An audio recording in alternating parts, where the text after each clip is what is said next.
You have a decision right now. You have a decision to make on how will you show up?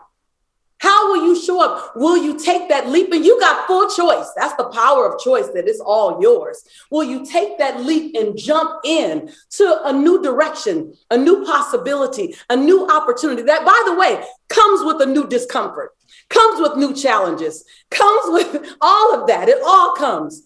Or will you step into something unfamiliar?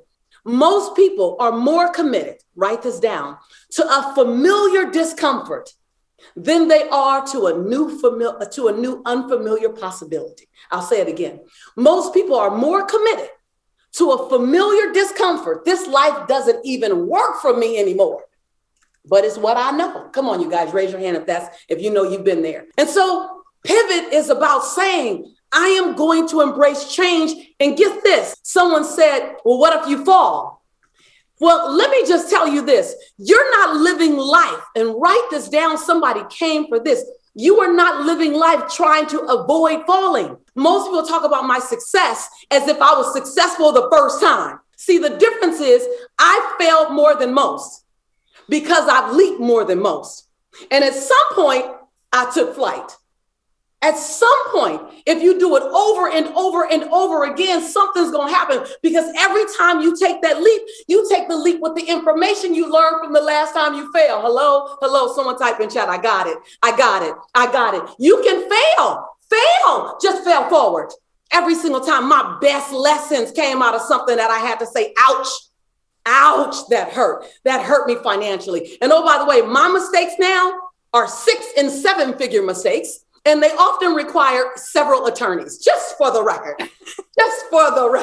And so are you willing to take that leap in an unfamiliar direction? Now is a better time than ever. Now is the best time. Look at the climate. All rules are off. Nothing mattered. Nothing is the same. So you get to recreate it all whatever way you want it. But you can't do it without taking risks. Why? My grandmother says, because your conviction and your convenience don't live on the same block. Ooh, somebody came for that. Type in, check the name if you came for that. You came for that. You're not here to pick up everything. You're here to pick up your thing. Your thing, Esmeralda. Your thing, Miriam. Your thing, Aaron. Your thing, Anna. What's your thing? Are you willing to be mildly inconvenienced for your new possibility? Are you willing?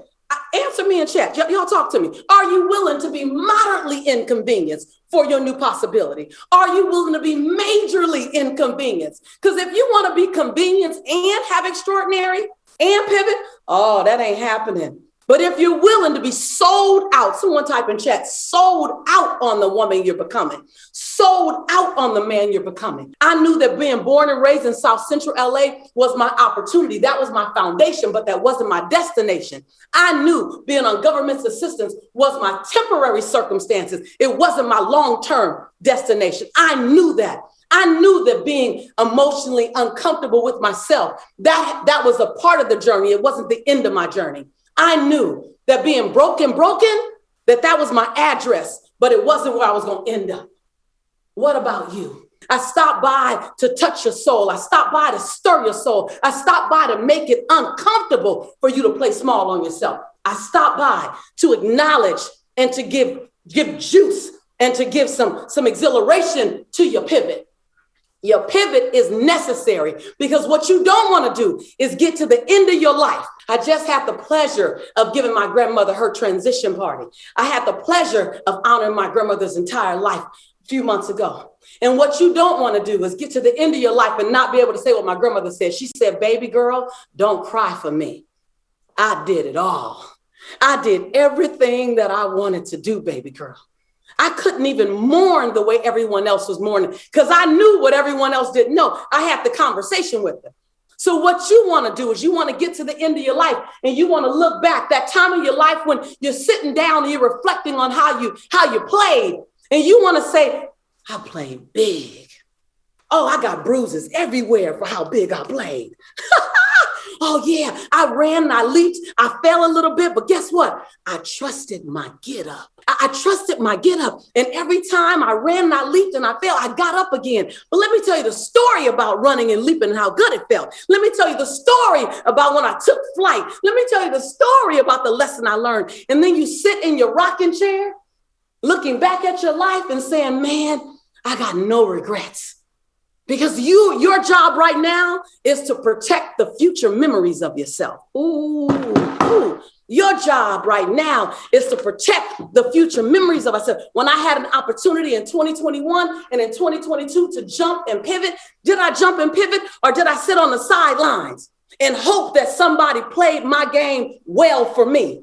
Did I drive the car of my own life, my own vision, or did I sit in the passenger seat and hope that somebody else driving doesn't hit a wall with my life? Oh, come on. I'm just stopping by to ask you, are you willing?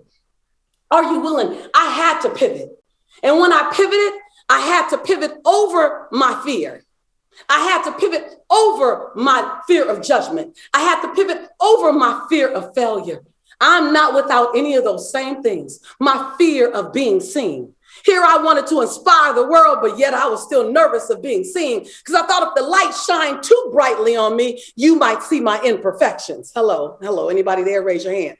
And then I realized, hold on, that if I didn't have imperfections, I wouldn't be a fit for you. Because if I was trying to touch perfect people, how can I, in my imperfection, be of any value to an imperfect person? Then I realized, wait a minute, it's not my perfection that they're looking for. It's that my willingness to navigate over my imperfection that they want to know about. To my brother Dean's point. And so it's in your imperfection. It's in your bounce back. It's in your navigation. It's in the hardest days you've had that you are perfect for such a time as this.